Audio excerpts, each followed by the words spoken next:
gave me a lot in terms of knowledge, in terms of understanding. So it's quite a big deal for me to be standing here. I've sat there. I'd like to thank the Judge Business School, the Dean, the faculty and students, and I'd especially like to thank Professor Rao for having me here. I thought I would speak a little bit about India, about what is going on in India, and that's the Bharat Jodo bit. And then I would talk about two divergent perspectives on the planet, the American view of things, the Chinese view of things, and how those two are playing out. And then I'd conclude by placing some ideas on the table about how we can think about these two divergent forces. The central thread is about listening, and it's about listening at the individual level, but also listening politically at scale. So not just one person, but listening to millions and millions of people and understanding how they're feeling and how they're responding. Okay, and then also listening to different cultures which you're not maybe used to or I'm not used to, and trying to get a sense of how they're seeing the world, and trying to piece together where they're coming from. So the broad idea is one of listening. Different cultures listen differently. There's a very specific way in which the Indian culture listens, and so I'll be talking more about that. I see a friend of mine, a Sikh friend of mine. You'll sort of get a sense of what I'm talking about, and it's also about what is going on at the international level and the risks that are potentially in front of us. Okay, so we can start with the Bharat Jodo. Everybody knows, and it's been in the news a lot, that Indian democracy is under pressure, is under attack, right? I'm an opposition leader in India, and we are navigating that space. What's happening? The institutional framework, which is required for a democracy, parliament, a free press, the judiciary, just the idea of mobilization, just the idea of moving around, these are all getting constrained. So we're facing an attack on the basic structure of Indian democracy. In the Constitution, India is described as a union of states, and that union requires a negotiation, requires a conversation. So it's slightly different than other countries. You can think about it much more at the scale of Europe, right? Multiple different states, much bigger than Europe, requiring a conversation and a negotiation to actually move forward. And it's that negotiation that is actually coming under attack and under threat, right? Here you can see that picture. That picture is taken in the Parliament House, and that's where a whole bunch of opposition members of Parliament were just standing there talking about certain issues, and we were just locked up and put in jail. And that's happened 3 or 4 times, right? And it's happened relatively violently. That's just an example.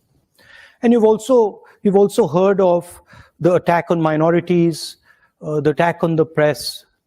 So you get a sense of what is going on. Now, the one way I like to think about it is that Indian democracy is a public good, okay?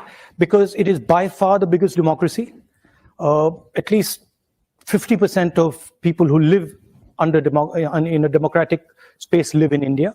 And so preserving and defending Indian democracy is more than just about India. It's actually about defending the democratic structure and the democratic system on the planet, right? Can we do the next slide? So that's what I described: capture and control of media and the judiciary, surveillance and intimidation. I myself had Pegasus on my phone.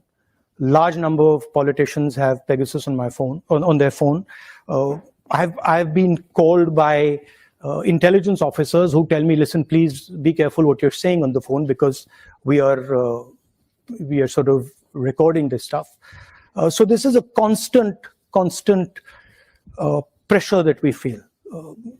Cases on opposition. I've got number of criminal libel cases for things that, should under no circumstances be criminal libel cases. But that's the story, right?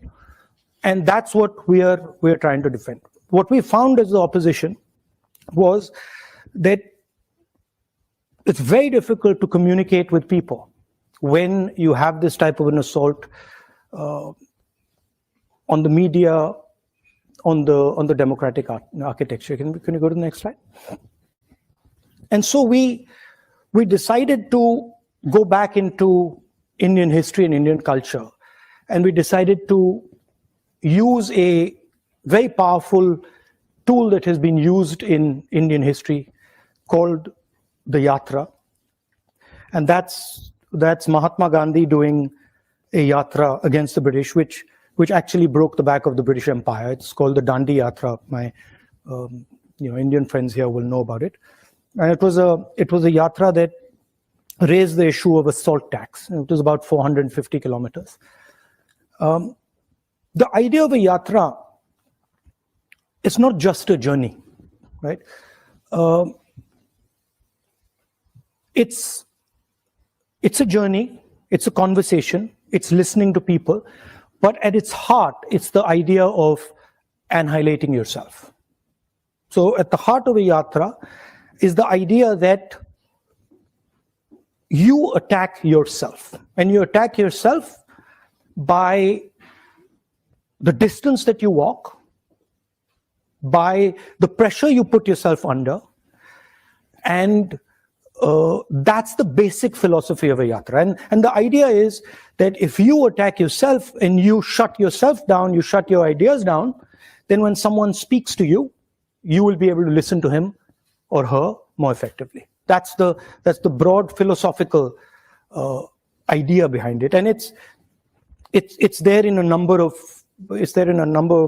religious systems as well as an idea. The idea of attacking yourself, of annihilating yourself to understand, to observe, to listen. And it also has to have a sense of perseverance. It can't be that you just do it for 5 days. It's got to hurt you. It's got to be long. And it's got to take time. Can we do the next one? And so that's the yatra that we started. It started from Kanyakumari in the south, and it went all the way to Srinagar. 5 months, well, actually 4.5 months of continuous walking, 4,000 kilometers, 14 states, 136 days, 9 languages, multiple religions. Next slide. And so we started on this. We decided, okay, we're going to do this. We got 125 core people, and we said, okay, we start to walk. And we had no idea, frankly, what we were getting ourselves into. Okay, because I'm a runner, so for me, I thought to myself, look, okay, we're walking 30 kilometers a day. I run 10 easily, so 30 can't be that difficult, right? A little bit of arrogance. So I was like, this is not going to be a big deal. And so we started. And immediately we realized what we had got ourselves into, okay?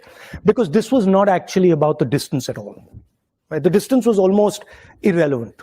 It was about the energy that was embedded in this thing, right? And the number of people, the scale of the thing, spiraled completely out of control. So it went, in our imagination, it was 120 people walking with, 3,000, 2,000 people coming. Sometimes this became 50, 100,000 people. And when you get 50, 100,000 people next to you, it's not easy, because you are just thrown around, right? And the forces are very, very big. To give you an idea, 6 people died, okay, walking this thing. Multiple people broke their legs, arms, and that was the type of energy that was released.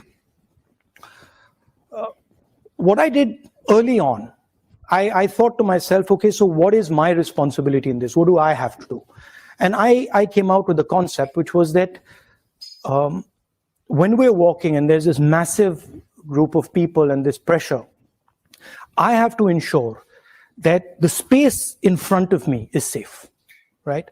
Whether it's a woman who comes, whether it's a young kid who comes, whether it's a handicapped person, whoever comes, that person's got to feel that I'm comfortable, and in this huge energetic system, I'm safe. That was my first idea. And the second idea was, which I told the guys working with us, I said that, look, whoever comes into this space must feel that they've come home, right?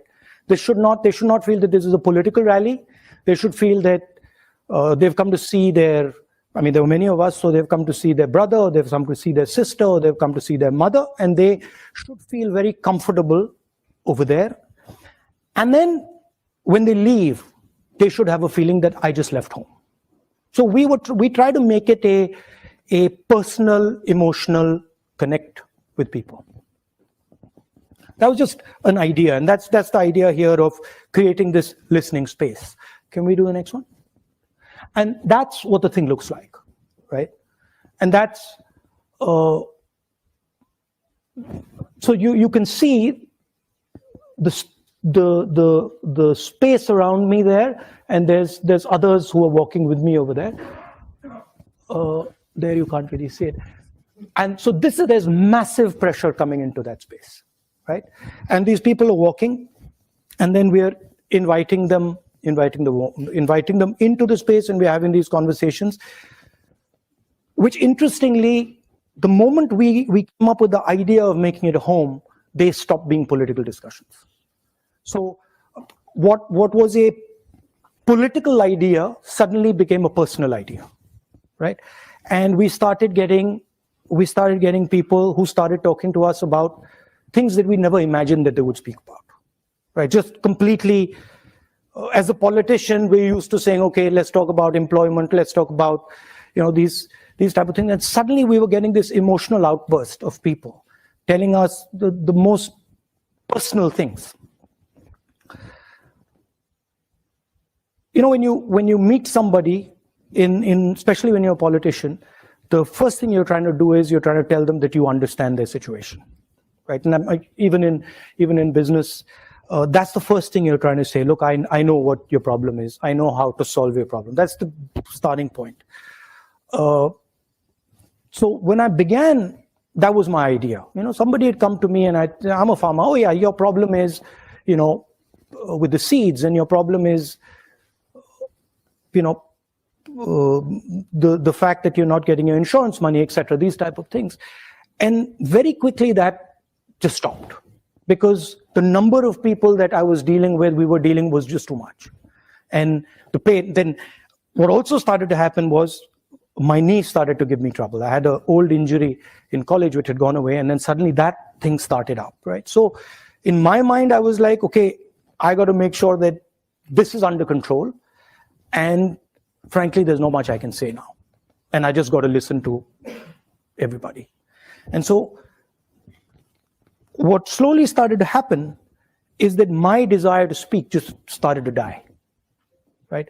One, because I couldn't speak to so many people, and two, because I was in pain, and I was just like, okay, I got to cruise through this thing, right? I'd get up in the morning. I mean, you can imagine it. You have knee pain, and you're like, okay, so how many kilometers do I got to go? 3,500. I mean, how do you even come to terms with that, right? You're like, my God, right? So this is, as I was dealing with this, I started to sort of go silent, right? And so I would speak to somebody. It would be as if I was like a dark lake. I'd just be sitting there and silently, and the person would be speaking to me. And slowly I started to feel many things that I could not feel before, right? So for example, a farmer would come, he'd grab my hand, and immediately when I grabbed his hand, I could tell the suffering that he's been through, the pain that he's been through, the difficulty he's been through. So you started to hear not just with your ears, you start to hear with your hands, you start to hear, listen with your eyes, you start to look, you're walking with somebody and you can see that he's struggling. So you start to get a sense of what this person is and where he's coming from. Very, very deep sense of that. I'll give you the most shocking example of this, and I said that these discussions started becoming very personal. So we're walking and suddenly these two, and how you can hear in an individual, right, the voice of millions of people, right? That's what, as a politician, I think about. How do I take what you're saying and say, okay, how do I now take it from there to what a million ladies are saying, or million women are saying, or what you're feeling, how do I translate it to what a million or 500,000 women are saying? So I'm walking, and suddenly these two girls come, one of them grabs my hand on this side, and the other one grabs my hand on this side.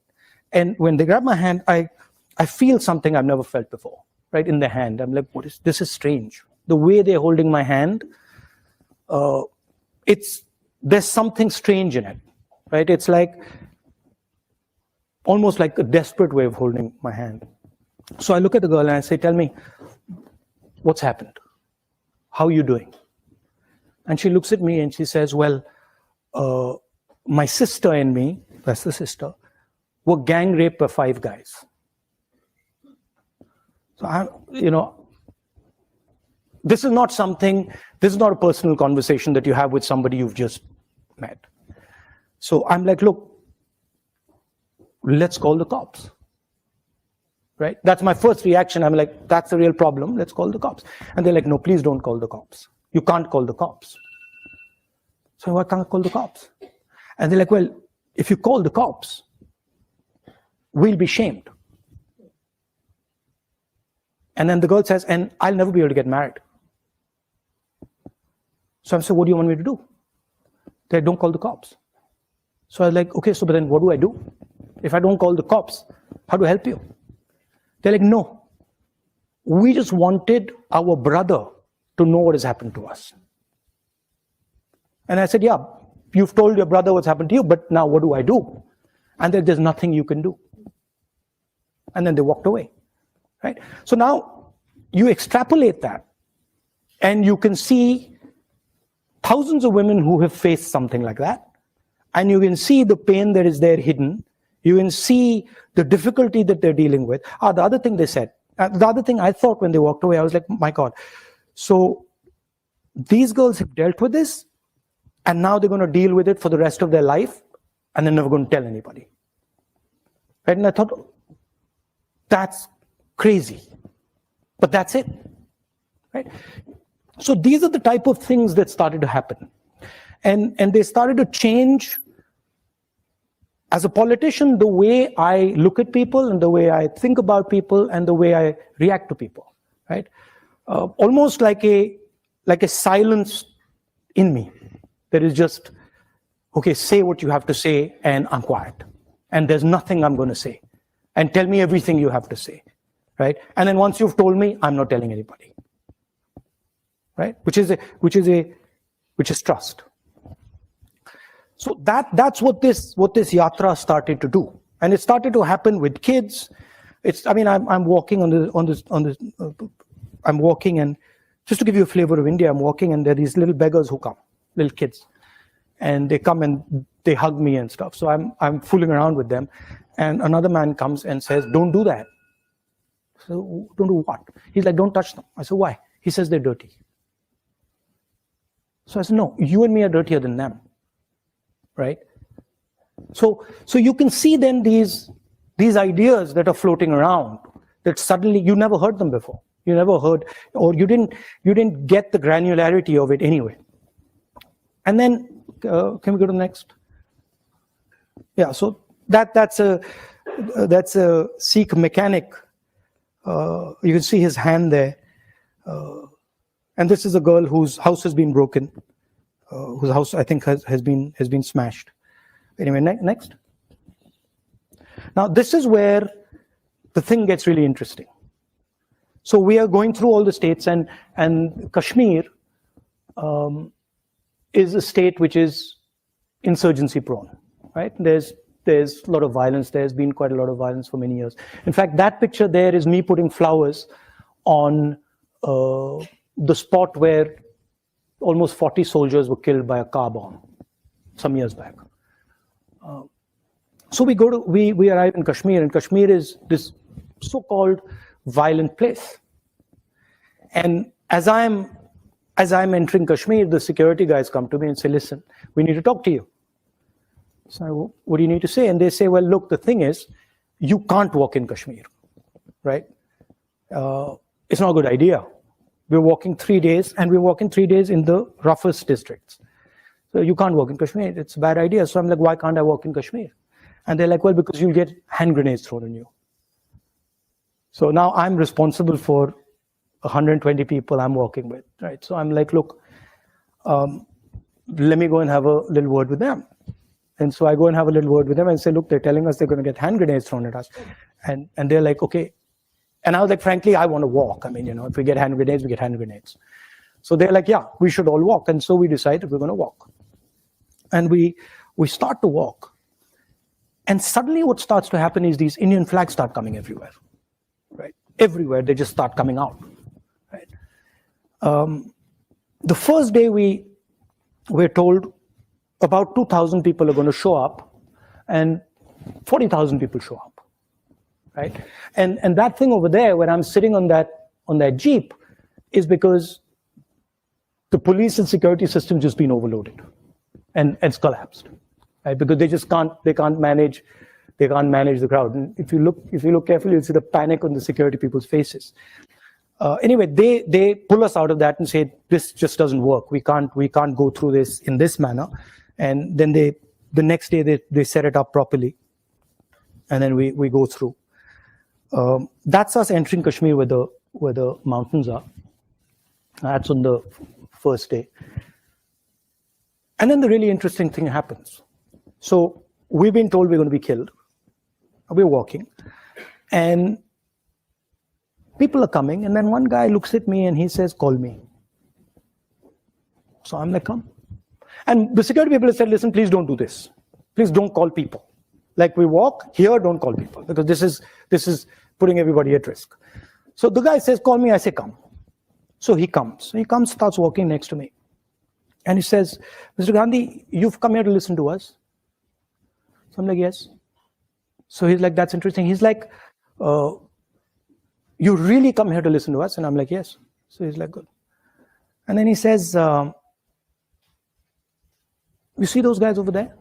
And we're walking. And he says, you see those guys over there? And I'm like, yes, who? He's like, those boys over there. And I'm like, yeah. He's like, the militants, right? Now, militants should normally kill me. In that environment, militants should kill me. And he says, they're there. And they're looking at you. So I look at them, and they give me this sort of, I'm serious, they give me this sort of look. And I'm like, okay, I'm now in trouble, right? Because this guy's just told me this. They give me this look, and I give them this look back. And then we carry on, nothing happens, right? And why I'm telling you this is because they actually couldn't do anything. They actually didn't have the power to do anything, even if they wanted to. Because I had come into that environment listening. And I had come into that environment completely with no violence in me at all. And the vast number of people there were seeing that, right? So that to me was an indicator of the power of listening and non-violence. Now, what did we hear in India? The main thing, we heard that, and this you don't hear in the media. In the media, you have a completely different discourse going on. You have Bollywood, you have cricket, you have all sorts of other stuff. What we heard in India is, the main thing we heard is unemployment. That India is simply not producing the jobs its youngsters need, period, the end. And that's everybody, all the young people, okay? So I want to leave you with that. Now, let's go to the next. So now, let's move to the two divergent ideas. there are many ideas, but the two that are big and the two that are powerful and playing out, the idea of the United States and the idea of China. And we know that the United States is the dominant superpower, global superpower, and it's had a record since the 1940s of enabling large amount of prosperity and growth. Okay, and it's done that in a democratic environment. It used to produce, and it used to produce in a democratic framework, and that's quite an important thing in my view. The history of the United States, everybody knows. People went from Europe, people went from England because they were persecuted. So the idea of individual freedom is very, very deep in America. And the Americans, at least with their citizens, will protect that idea very firmly and very strongly. Right? And the other idea that's central to America is the idea of openness, the idea that anybody can come into America and anybody can dream the American dream. I was educated there, and I remember being surprised at how open it was. I'll give you an anecdote. My father had just died, and I had been killed, and I was in America in college, and I was a bit upset. So my guardian told me to come from Boston to Atlanta, and I remember 3 or 4 in the morning. I got up, took the cab to Logan Airport, and there was a Haitian taxi driver. And I started talking to him, and he said, you know, America's given me my life. America has given me everything I have. I had nothing in Haiti, and I came here, and they love me, and they treat me with respect. And I'm part of the American dream. And then I walked out to on the curb, and as I was walking out, I pulled my suitcase out, and there was a guy standing there, and he had these suitcases in front of him. So he said, which airline are you flying? And I was a bit suspicious. I was like, why is this stranger asking me which airline am I flying?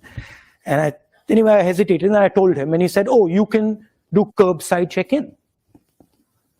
And I was like, what's that? And he's like, well, you can just leave your bags here. Now, for me, this was just like a mind-blowing idea, right? Like, I leave my bags here? Okay. So I was like, no. He's like, no, you can leave your bags here. So I was like, okay, so who are you? And so he pulls out his airline ID. And I'm like, okay, that's interesting. And I leave the bags. And then I walk off. I remember asking myself, when are these guys going to check my ID? Right? I had a passport and my college ID. And when are they going to check my ID? And they didn't check my ID. They didn't check my ID right into the plane. This was pre-9/11. So maybe a lot of you guys don't remember this, but haven't felt this. But I was like, what's going on, right? And why are these guys not checking this ID? In my own country, they check my ID, right? They'll ask me for the passport immediately, and here they're not. What is going on? And I remember sitting on the plane saying, my God, this is an amazing place. I've come here a few months ago, and they've let me through the airport. They've not checked me, and they trust me. They believe in me, right? And to me, those two ideas are the core of the idea of America. They will make you feel comfortable, and they will protect you. Okay, in America, not outside America often. Okay, outside America, they can do bad things to you sometimes, but in America, they will protect you. Okay, and to me, that's the central idea of the United States, and it's a very powerful idea, and it's been successful, and it's basically built a superpower. It's built an engine that has allowed people to come in, huge amount of innovation, huge amount of technological advancement, many positive spillovers. But now there's a problem. And in my view, there's two problems. One problem is that post 9/11, that idea that anybody could just walk into America has been challenged, questioned. It's being questioned directly by bin Laden by putting planes into the World Trade Center, by generating huge amount of anger and fear, and that has had a result. The Americans are absolutely correctly, they're concerned about people who come in, about what they might do. And you can see that with the whole Homeland Security, the X-ray machines at the airport, all that going on. That's basically the idea that you can't just come into America like you used to. Okay, so that's one big change that's taken place. And the second really big change that's taken place is that what used to be the strength of the United States, the idea of production in America, the idea of manufacturing in America, has simply left. It's just gone away from America, it's gone somewhere else. Where's it gone? Can you do the next slide? Where's it gone? It's gone here, right? And it's gone to the aspiring global superpower, which today dominates production. Okay? Now, I've read quite a lot about the Chinese. I've studied them. I've spoken to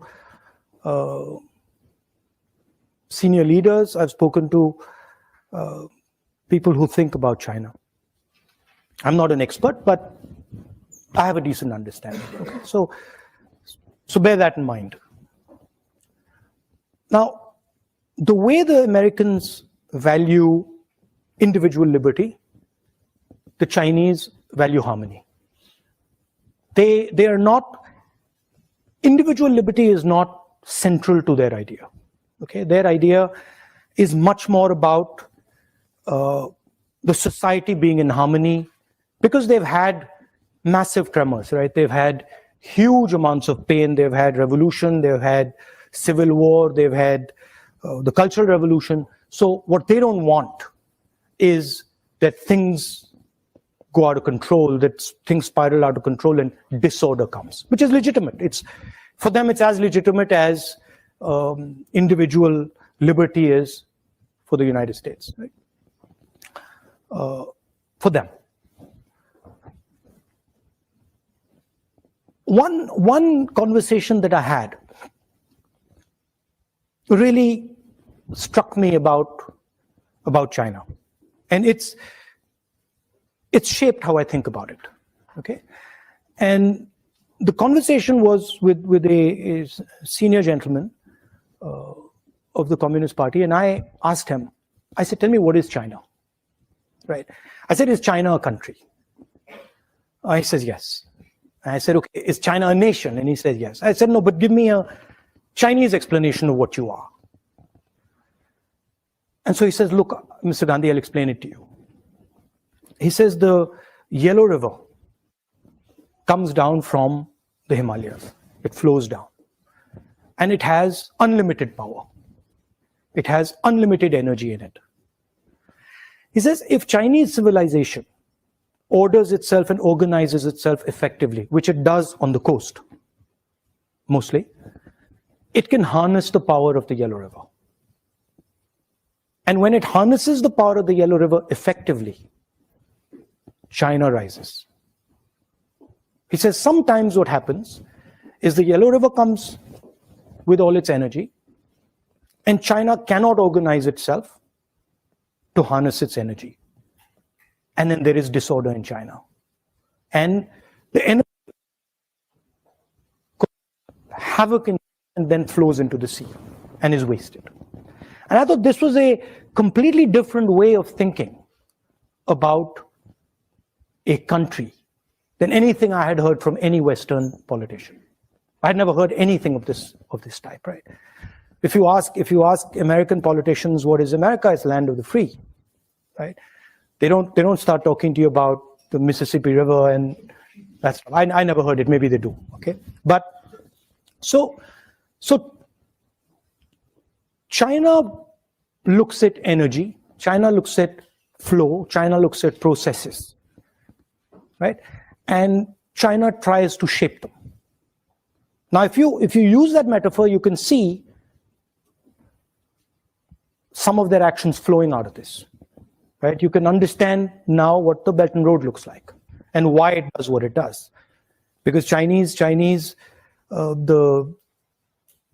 Yellow River, the Yellow River flows this way. Chinese civilization harnesses the energy, and then the energy flows right back into Asia, right?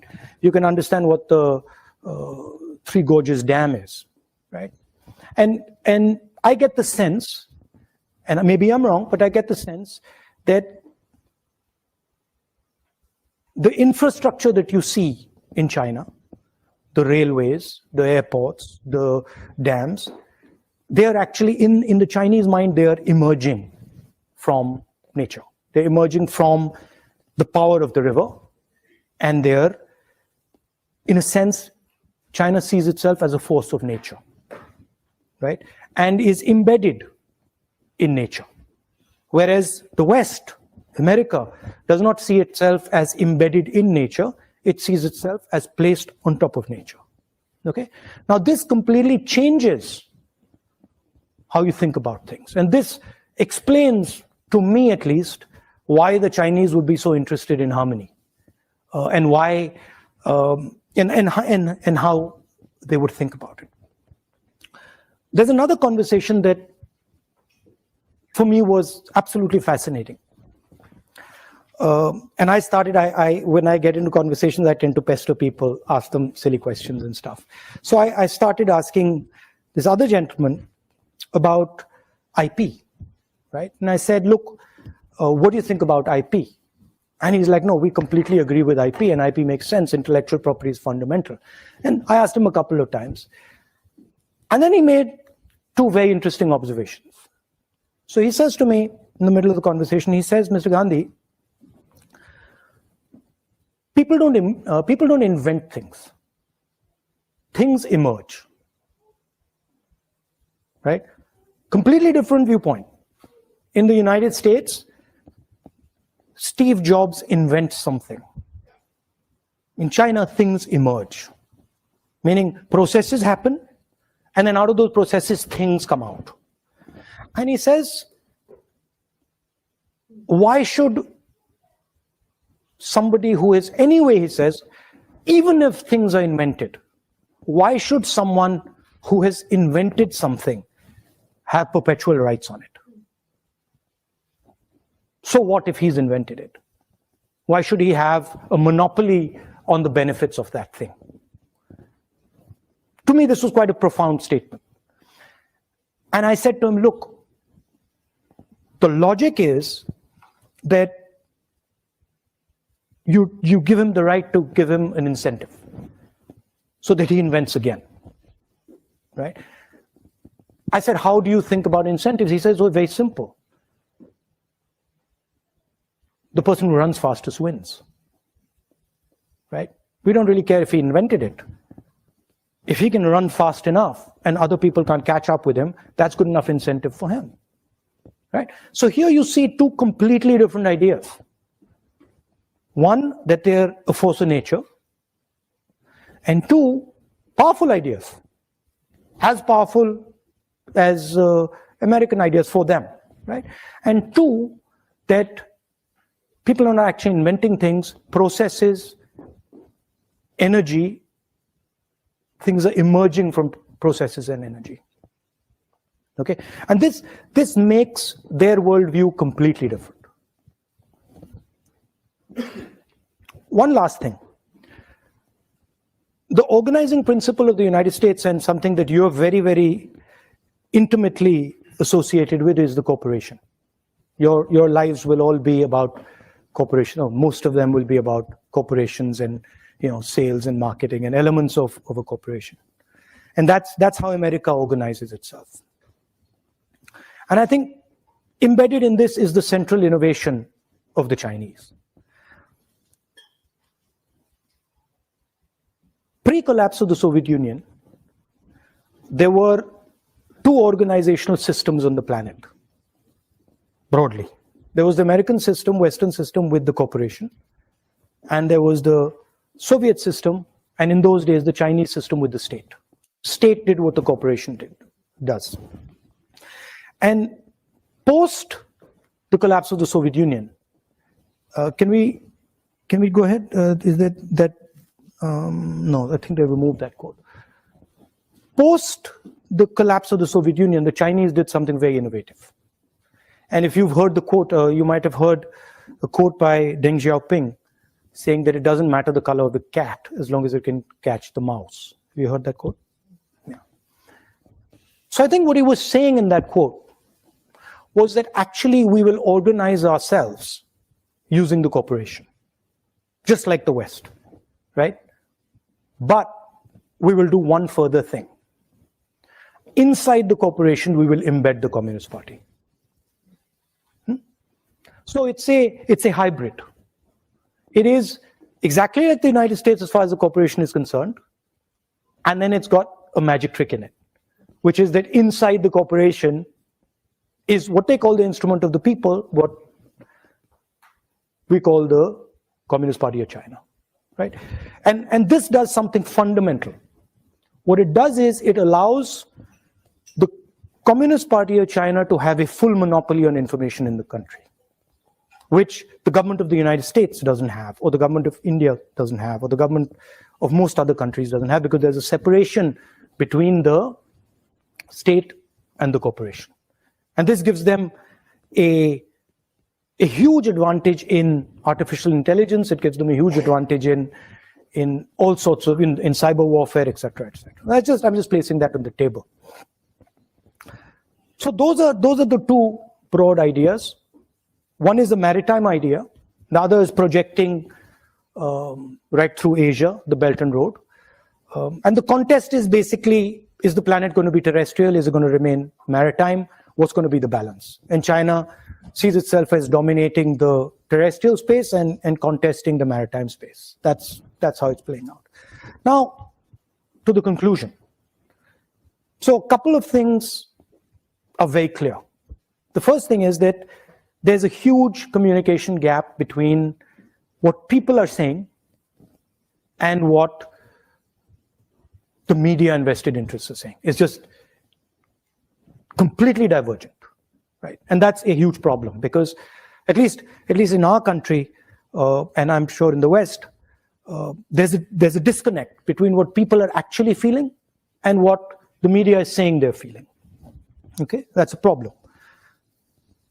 Second thing, everybody knows that huge amount of inequality is being created, at least in the Western world and in India. A huge, massive concentration of wealth, massive concentration of income, in India, unemployment. So the worst thing that can happen is these two ideas collide with each other, right? Because then everybody's in trouble. And that's something that is not in anybody's interest, right? These ideas have their place. They're not going away anytime soon. But if they collide, it's a huge catastrophe. Can we have the next slide? So there are two things that to me are quite obvious. Number one, that with the technological advances that are taking place, with the communication system, the fact that the world is getting hyper-connected, the planet is basically becoming like an organism, like a connected organism with a nervous system, right? And that means things will move very, very fast. I mean, I don't want to use a bad analogy, but cyanide kills you in seconds because it uses your nervous system, right? And it kills you with almost no energy. It requires very little energy to completely wipe you out. So that's the space we're heading, where things will move very, very quickly and they will infect everything very fast, right? So the first thing we have to think about is the need for a global immune system that listens very fast to escalation that is uncontrolled. And Ukraine would be an example, right? We're sitting here, Ukraine just keeps escalating. Nobody actually knows where it's going to end. So those, in a hyper-connected world, that's a very dangerous thing. And you need institutions and you need thinking that says, okay, these are the type of things that we tamp down immediately. So that's one idea. And the second idea, which I think is fundamental and goes back to the point I raised about India being a public good and being the biggest democracy in the world, we simply cannot afford a planet that doesn't produce under democratic conditions. Okay, because if democracies do not start producing again, right, they will not survive. Because the tensions that will arise inside the democracy, the inequality that will arise, the anger that will arise will just collapse the democracy. So what is required is new thinking about how you start to produce in a democratic environment, which is completely different than production in a coercive environment. In a coercive environment, what you're basically doing is a factory, a production unit has a huge amount of socio-political energy inside it. And what you're doing is you're forcing it closed inside the structure. You can't do that in a democracy. So that conversation between labor and capital has to happen, has to be a negotiation, right?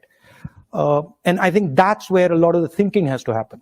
How do we start to produce again in a democratic environment, and how do we manage the negotiation between the structures in the factory so that they can happen in a democratic structure? Otherwise, in my view, democracies are in trouble, in big trouble, right? And that the good news there is, of course, technology will help you, decentralization will help you, decentralization of power will help you. So I think things can be done now that couldn't have been done 10, 20, 30 years ago, in terms of technology, in terms of decentralized manufacturing, in terms of the structures that you need for that negotiation. But I think that's where a lot of the conversation has to happen. And finally, for me as a politician, the idea of listening, observing, and doing it persistently, quietly is very powerful. And I think these ideas, divergent ideas, they need to also spend some time listening to each other. One mustn't say that, oh, this is wrong and that is right. Everybody has his own way of doing things. But I think one must give space to the other and say, okay, what is that other person doing? And that requires a little bit of the idea that I mentioned at the beginning, this idea of annihilating the self, right? I'm going to keep quiet. I'm going to curb my desires. I'm going to curb my imagination, and I'm going to listen to the person in front of me with compassion, with affection, and see what he's trying to say, and listen deeply to what he's trying to say. I think that would be very, very good for the planet. Thank you.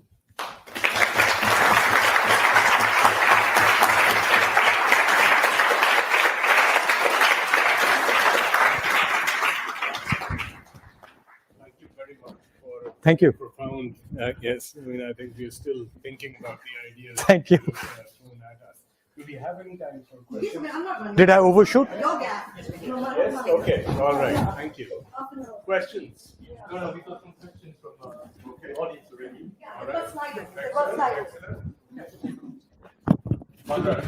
First question is, what are your thoughts on the rising power of the right wing in India? Its control of key institutions like the media and the judiciary. So when you look at these things seriously, you have to go past the idea of the right wing, and you have to go into what are the forces behind that structure, right?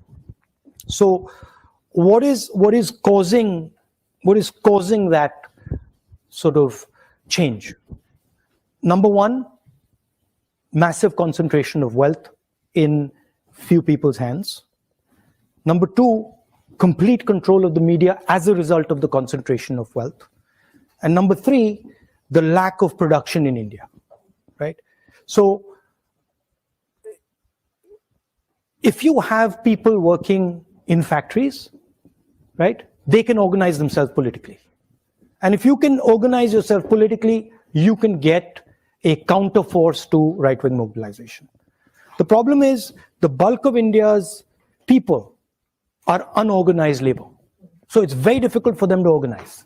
They want to organize, they understand the need to organize, but because they're completely separate, they can't, right? So that's that's really how to think about it.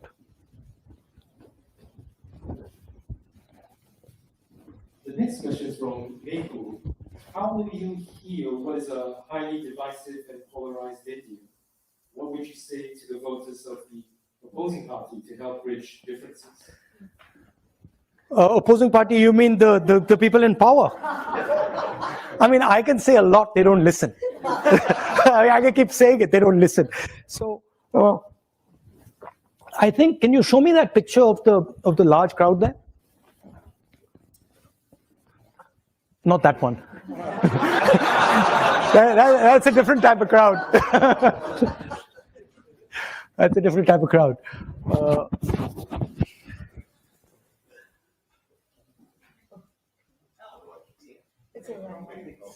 I think it's, yeah. It's a second. This one. So this is mass mobilization, right? And this is actually how you fight politically. Now, in a world where the media doesn't work, the way you fight is by mobilizing large numbers of people. It's difficult, it's tedious, it takes time, but that's the only way. You have to go through the street, right? And there's a lot that can be done using that system, right? I'm in fact surprised that it's not used more in other countries. I wonder about it, right? Because it's actually quite a simple thing to walk across India. It's not a complicated thing, right? And it's a very, very powerful thing. And it's about allowing people to express themselves, right? How do you heal? I think this is healing. I think this really heals, because when somebody comes out and says, look, I had the opportunity to say what's in my heart. By the way, I had BJP guys coming here. I had BJP people coming up to me and saying what you're doing is good. What you're doing is good for the country, right? Large numbers of them, right? Because even they understand, at least the sensible one understand the risks that they're sort of pushing. Because in a hyper-connected world, you sort of create too much polarization, you get a massive backlash, and it can be very bad. The next question is, can you tell a few good policies implemented by Narendra Modi that you think are good for India in the long run? This is quite a popular question. No, see, the problem is that if you fundamentally disagree with the foundation of something, right? I mean, I could think about it and say, yeah, okay, maybe that policy that he's done is not a bad policy, right? Maybe giving ladies gas cylinders or giving people bank accounts is not a bad thing, it's a good thing. But that sort of misses the point, right? Because in my view, Narendra Modi is destroying the architecture of India. So I'm not too bothered about 2 or 3 good policies that he's doing if he's blowing my country to smithereens or our country to smithereens, right? And I think that's what he's doing. I think he is imposing an idea on India that India cannot absorb, right? India, as I said, is a union of states. It's a negotiation. And if you try to force one idea on a union, it'll react, right? I mean, I've got a Sikh gentleman sitting here, right? He's from the Sikh religion. You come from India? He comes from India, right? We've got Muslims in India. We've got Christians in India. We've got different languages in India, right? They're all India. Mr. Narendra Modi says he's not. Mr. Narendra Modi says he's a second-class citizen in India. Right? I don't agree with him. Now, if your disagreement is so fundamental, then really talking about 3 policies that you agree with, I think misses the point. Wilson Ho asks, how do you understand what India's place in the world is? How do I understand what India's place in the world is? Somebody once told one of India's leaders, do lean left or do you lean right? And she said, we stand straight. Right? So India's place in the world is when India is successfully expressing herself, right? Not himself, herself. Because I believe that India has a feminine essence, a feminine quality. And so when India is expressing herself freely, and all the people of India are expressing themselves freely, then naturally what India does is correct. Dr. Moa asks, how do you reconcile the burden and responsibility of being part of such a famous political family, making your work connected but still retain a sense of self? No, I come from a philosophy in India that aims at destroying the self. So that's just the political philosophy I come from. I mean, that's a sort of more nuanced point and a sort of nuanced question. I fight for an idea, right? And I'm not too bothered about where I come from, who I am, who my father is, grandmother. I don't care. I think that there are certain ideas that need defending, and I defend them. And I try to think about, I try to think deeply about what is happening. I try to be compassionate. I try to understand other people's perspectives, but then I defend the ideas I believe in. Siddharth asks, India has always experienced brain drain and lost great talent to the West. How does it provide opportunities for corporates, business, etc.? I think that in the 21st century, the idea of brain drain is outdated. Because would Bangalore have happened if brain drain didn't happen? I don't think so. Because the people who created Bangalore first left India and went to America, and then went back to Bangalore.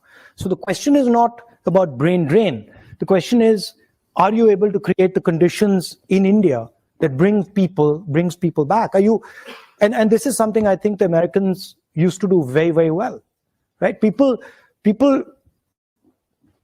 don't just go to America because it's a nice place. People go to America because it allows you to fulfill your, or used to allow you to fulfill your dreams, included you, embraced you. So those are the type of values that make people go to places. And if India does that, and if India is open to people and is easy to work in, people go back. I mean, I do believe that it's very important that Indians go out and learn about the rest of the world. I think it would be a disaster if India suddenly said, look, we don't want to go out at all, and we don't want to learn anything, we just want to learn back home. I think it would be a disaster. So I think the idea, I mean, what you're doing is a very powerful thing. You're going to see a different culture, you're meeting other people who have completely different ideas, and then you take some of these home. So I think that's a good thing. I think this is the last question. So Hamandir asks, Hamandir comes from Punjab, which is facing rapidly dropping groundwater levels and high unemployment. What's your vision of tackling these issues? On groundwater. Groundwater. I mean, that takes us back to the idea of production in a democratic environment, right? And production in a democratic environment is much more complex than production in a coercive environment. Because essentially in the coercive environment, you're not allowing the negotiation. You're shutting the negotiation down, right? I mean, with all due respect, the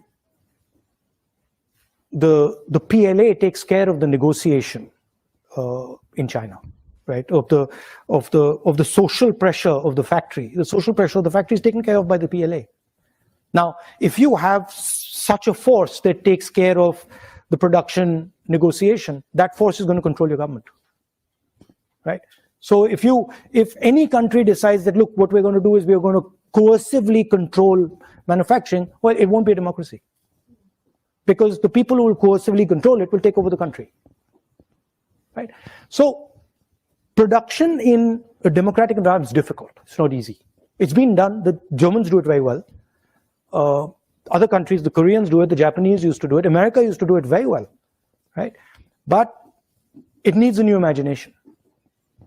It needs, you get many benefits from democracy that you don't get from coercive sort of manufacturing, right? Now, can we construct a system where you can actually manage that negotiation effectively and have large-scale production, maybe decentralized, in the democratic world? I think you can do it. And I think, frankly, and one of the reasons I'm saying this, I think India is the prime place to do it. It is the best place on the planet to attempt it. There are many different models possible in India. There are 30 different states. I think it can be done there successfully. Punjab, the water problem is an agricultural problem, and it's because of essentially too much wheat and rice being grown there. So you have to change the agricultural cropping pattern, which is very complicated because it's sort of linked to something called the MSP, which is a technical thing, and we don't want to go there. I'm afraid that's all we have time for. But there is a reception where you can come and say hello to. But thank you very much. Thank you. It was an absolute dream to listen to you. Thank you. Very much. Thank you.